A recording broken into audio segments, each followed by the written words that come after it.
Chers étudiants, bonjour. C'est Madame Bouchour pour vous donner un résumé du chapitre 1 consacré aux cyanophytes ou algues bleues ou cyanobactéries.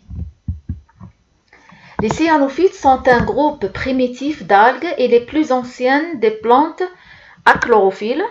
C'est les algues les plus anciennes. Les cyanophytes peuvent être unicellulaires ou pluricellulaires. Les cyanophytes sont des micro-organismes aquatiques qui présentent à la fois des caractéristiques des bactéries principalement, c'est des prokaryotes comme les bactéries, et des caractéristiques d'algues, principalement le caractère de la présence de chlorophylle, et automatiquement c'est des organismes photosynthétiques comme les algues. Les cyanophytes contiennent les deux chlorophylles A et C, c'est important. Il y a les deux chlorophylles A et C.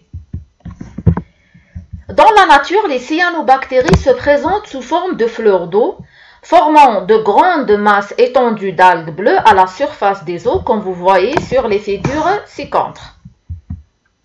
Il y a 150 genres et 2000 espèces sous forme de cellules végétatives, colonies, filaments ramifiés ou non. Comme vous voyez sur la figure, il y a des cellules, la forme unicellulaire, une colonie de cellules et il y a des filaments ramifiés. Vous voyez ici, il y a plusieurs types de cyanophytes, de la forme unicellulaire jusqu'à la forme filamenteuse. La cellule végétative, c'est-à-dire la cellule de base des cyanobactéries, contient deux zones. Une zone dans la périphérie, c'est le chromatoplasme, une zone périphérique colorée contenant les pigments et les enzymes de respiration.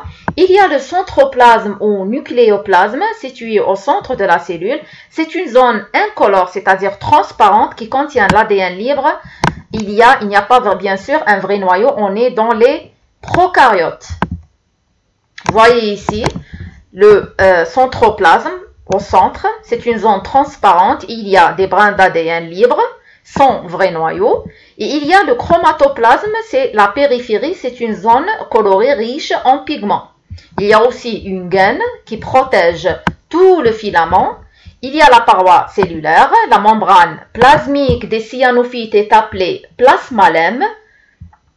C'est un dessin schématique d'une cellule de cyanobactéries sous microscope optique. Normalement, c'est le dessin du TP1 de botanique.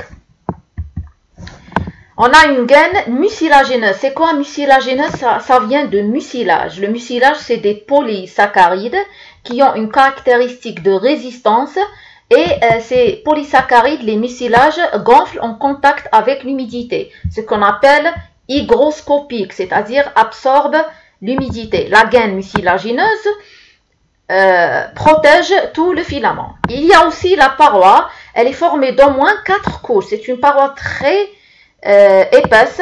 Une des assises internes de cette paroi contient certains constituants spécifiques aux cyanophytes comme l'acide muramique, rencontré seulement chez les prokaryotes.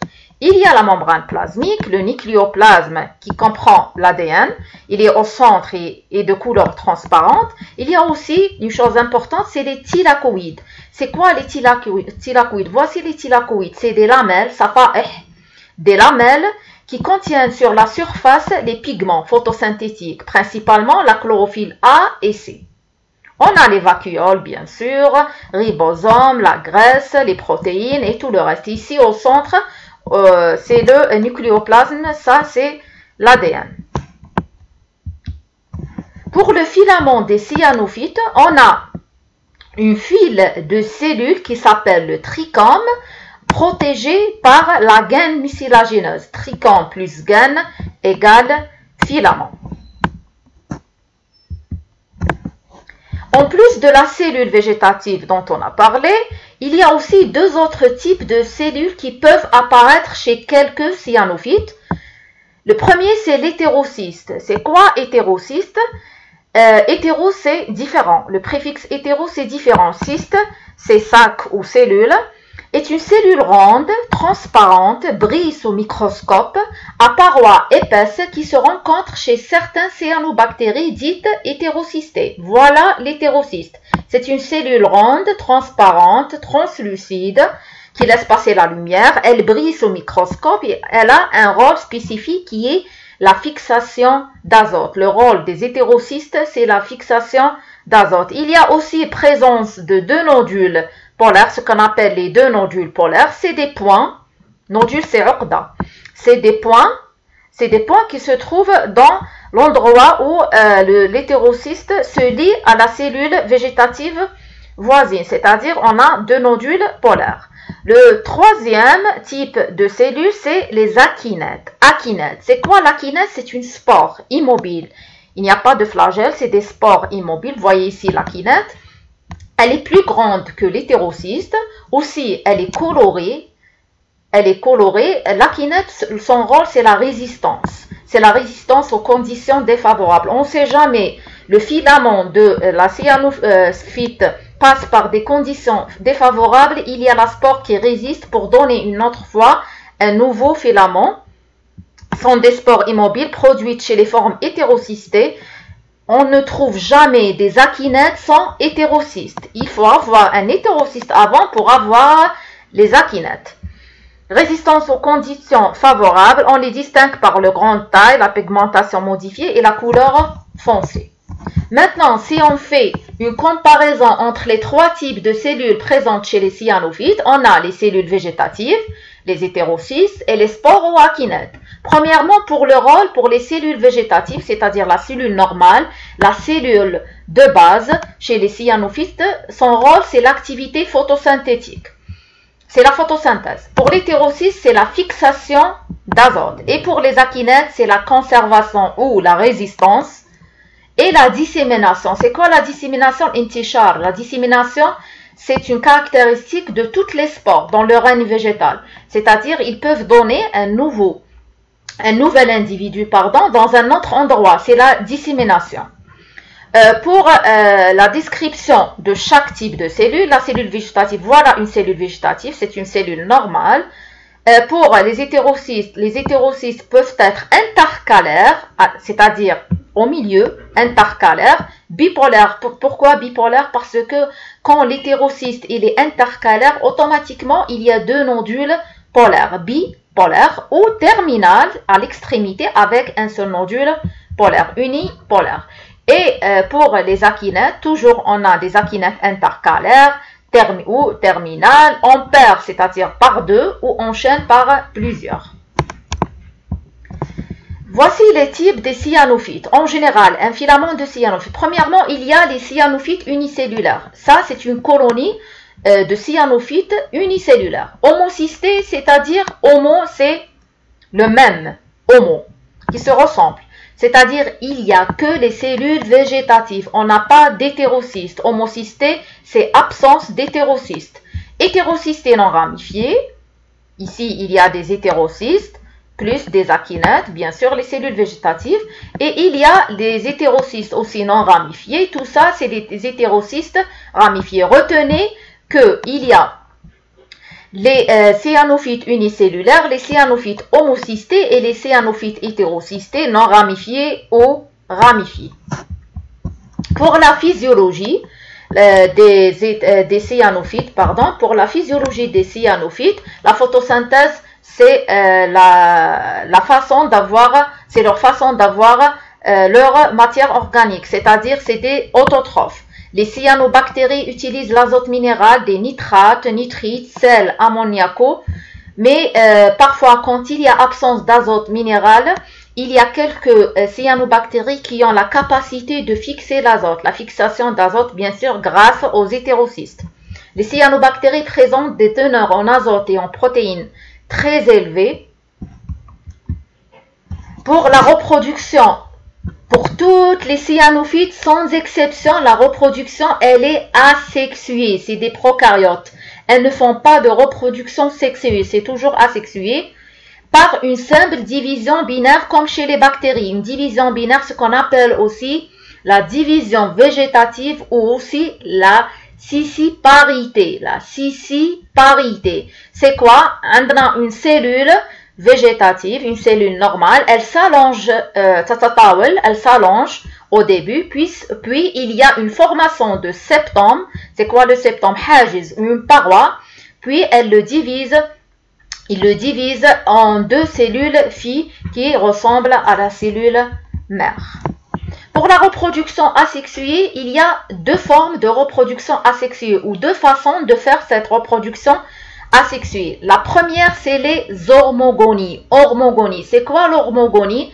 L'hormogonie, c'est un ensemble de cellules, soit des cellules végétatives, soit des akinètes et très rarement des hétérocystes qui font des divisions binaires et après faire la division binaire, elles s'échappent. Elle se détache du filament comme ça, des hormogonies, et chaque hormogonie va germer pour donner un nouveau filament. Vous voyez ici, sur ce schéma, c'est un schéma qui montre comment les cellules s'échappent de la gaine du filament pour se libérer comme ça et donner des nouveaux filaments. Les hormogonies, c'est un ensemble de cellules qui font des divisions binaires et s'échappent du filament pour donner des nouveaux filaments. Voilà. La deuxième façon, c'est les cocospores.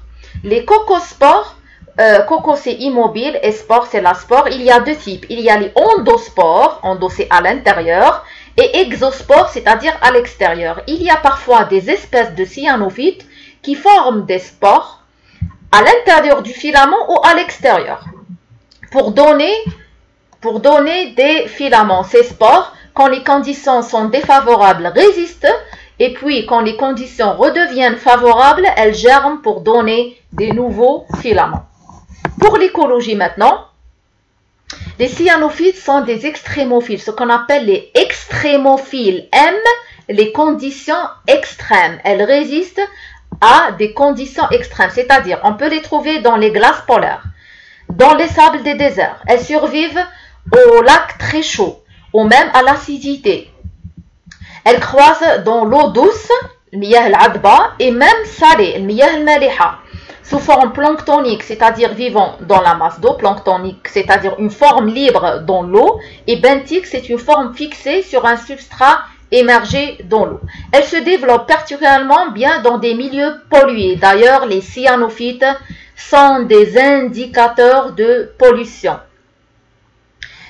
Les cyanophytes aiment les milieux riches en azote et en carbone, très riches, un excès d'azote ou de carbone. C'est pour ça, pour les écologistes, quand on trouve des cyanophytes dans un milieu, on comprend que c'est un milieu pollué.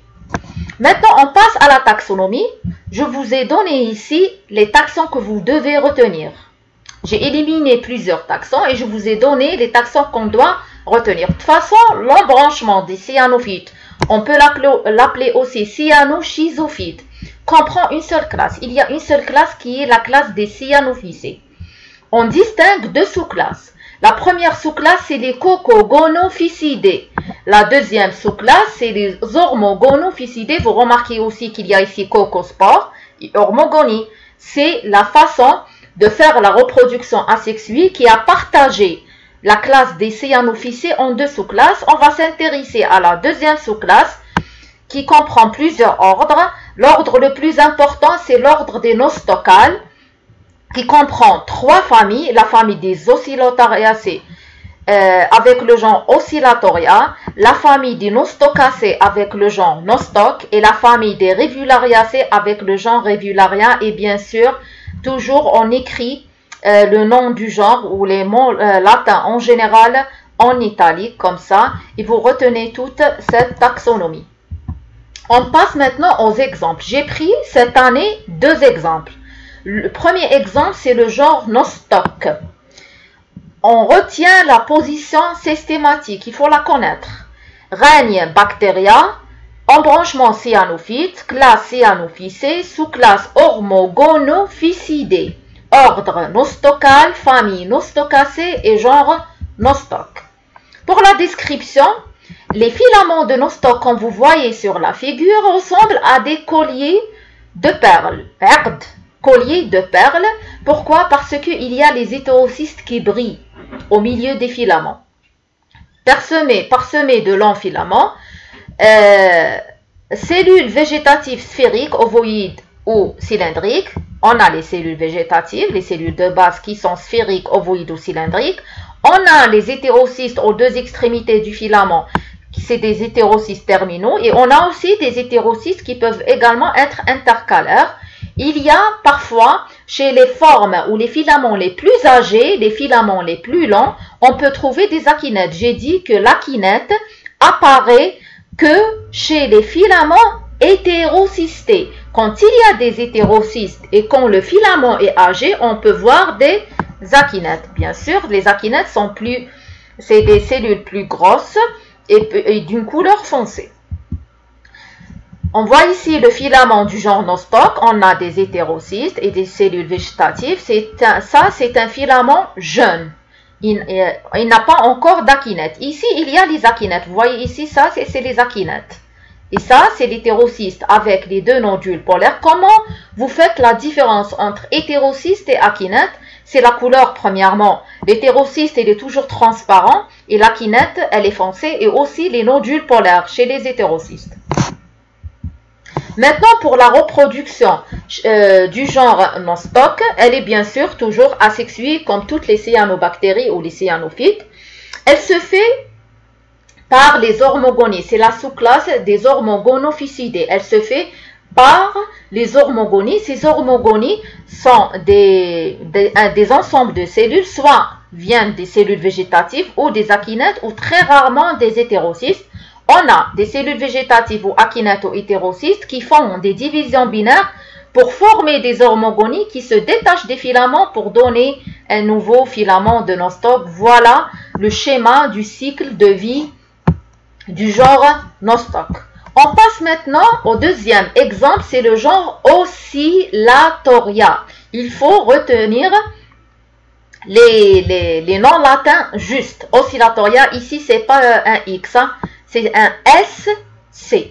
Pour la position systématique, le règne bactérien, l'embranchement cyanophyte, classe cyanophycée, sous-classe hormogonophysidée, l'ordre des nostocales toujours, la famille Oscillatoriaceae et le genre Oscillatoria. Voyez ici l'apparence du genre Oscillatoria. Voici des filaments d'Oscillatoria complètement différents des filaments de nostoc. Pourquoi? Parce que les filaments d'Oscillatoria sont constitués de trichomes nus. C'est quoi le trichome? J'ai parlé de ça avant. Le trichome, c'est l'ensemble des cellules sanguines. Il n'y a pas de gaine sanguine, il n'y a pas de gaine chez le genre Oscillatoria. Il n'y a que les trichomes. Les filaments sont homocystés aussi, la deuxième différence, c'est-à-dire pas d'hétérocystes et bien sûr automatiquement pas d'akinète. Il y a des filaments homocystés formés que de cellules végétatives. Vous voyez ici que des cellules végétatives, c'est des filaments droits, durs, et il y a aussi présence d'une calyptra à l'extrémité du filament. C'est quoi le calyptra? C'est une formation pour protéger l'extrémité. C'est un genre de coiffe ou d'une protection de l'extrémité du filament. Elle s'appelle la calyptra. Pour la reproduction, toujours elle est asexuée comme toutes les cyanophytes. Elle est très simple puisqu'on n'a pas d'hétérocystes et on n'a pas d'akinète. Il n'y a que les cellules végétatives. Ce genre appartient toujours à la sous-classe des hormogonophysidés, c'est-à-dire elle fait sa reproduction grâce aux hormogonies, mais ces hormogonies viennent des cellules végétatives qui font des divisions binaires. Et puisqu'il n'y a pas de gaine, qui protège le filament, elle se fragmente directement. Il y a une fragmentation, une cassure, une fragmentation, c'est-à-dire le filament se casse au niveau des hormogonies pour donner un nouveau filament d'oscillatorial. S'effectue par rupture transcellulaire entre les cellules du trichome du filament et formation d'hormogonies qui donneront directement de nouveaux trichomes. Voilà pour le premier chapitre. J'ai fait un résumé, j'ai éliminé plusieurs espèces. J'ai donné deux exemples, le genre nostoc et le genre Oscillatoria. C'est le seul cours qui n'existe pas dans la série des vidéos que j'ai faites l'année passée. Je vous remercie pour votre attention.